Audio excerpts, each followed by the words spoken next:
In section 10.5, we're going to talk about deductive reasoning. So let's look at page 622 at the blue box in the bottom of the page.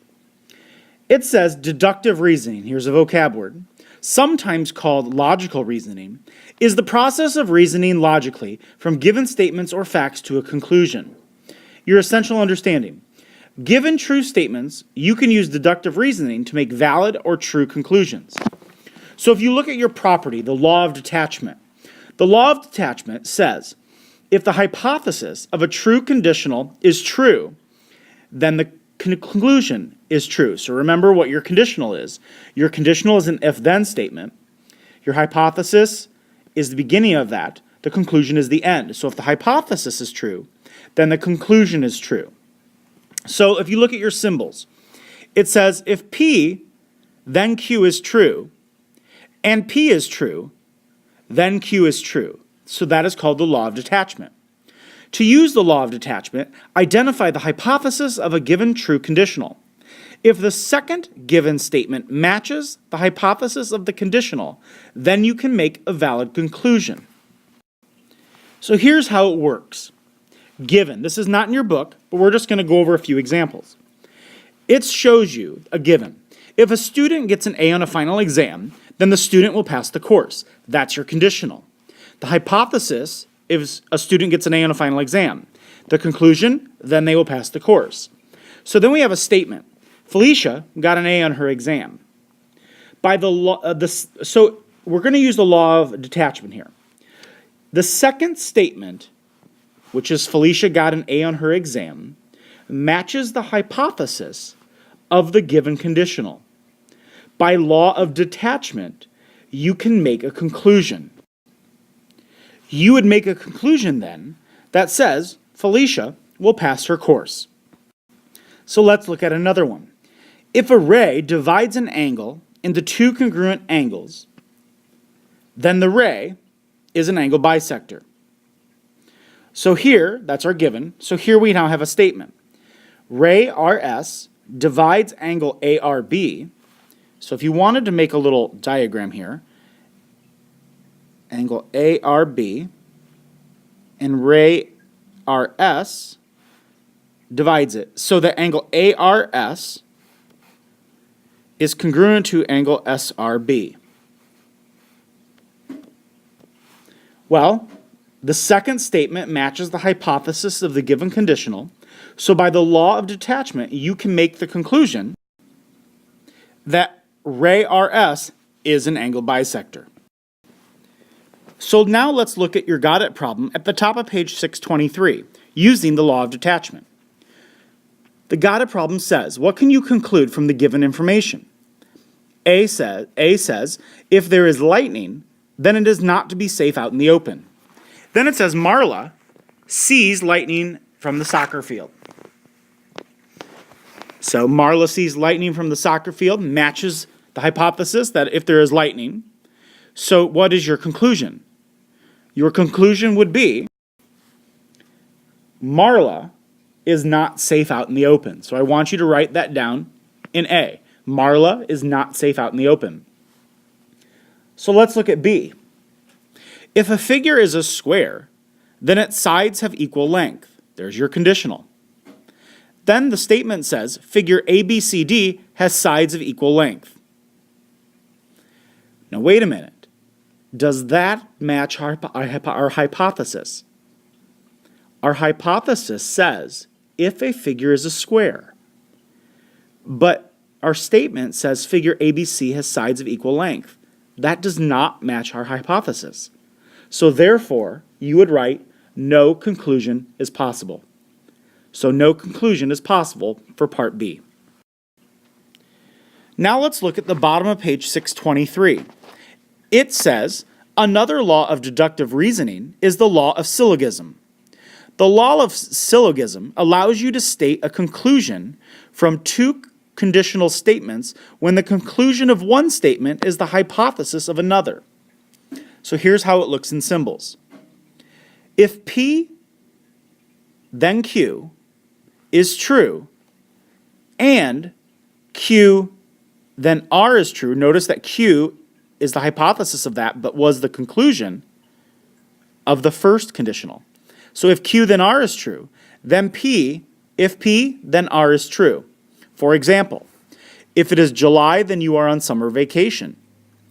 If you are on summer vacation, then you work at a smoothie shop. So you would conclude that if it is July, then you work at a smoothie shop. So let's look at our got it problem on the top of page 624. We're going to use the law of syllogism. It says, what can you conclude from the given information? What is your reasoning? A says, if a whole number ends in 0, then it is divisible by 10. Then it says, if a whole number is divisible by 10, then it is divisible by 5. So you'll notice that the conclusion of the first conditional is the hypothesis of the second one. So basically, we can just combine the hypothesis of the first conditional to the conclusion of the last conditional and say this. If a whole number ends in 0, then it is divisible by 5. And then it says in the directions, what is your reasoning? Well, our reasoning would be the law of syllogism. So you would also have to write your reasoning, which is the law of syllogism. So now let's look at B. If ray AB and ray AD are opposite rays, then the two rays form a straight angle. If two rays are opposite rays, then the two rays form a straight angle. So let's look at this. It says if AB and AD are opposite rays, then the two rays form a straight angle. But then it doesn't repeat that conclusion. It says if two rays are opposite rays. It would have to say if two rays form a straight angle, which it doesn't. So our hypothesis of the second conditional does not match the conclusion of the first conditional. Therefore, in B, no conclusion is possible. On the top of page 625, in the gray box, it says, you can use the law of syllogism and the law of detachment together to make conclusions. So I'm going to give you a problem, and it says this. If you live in Accra, then you live in Ghana. If you live in Ghana, then you live in Africa. And then it says Aissa lives in Accra. So let's first use the law of syllogism. Well, it says if you live in Accra, then you live in Ghana. If you live in Ghana, so we just repeated the conclusion in our second hypothesis.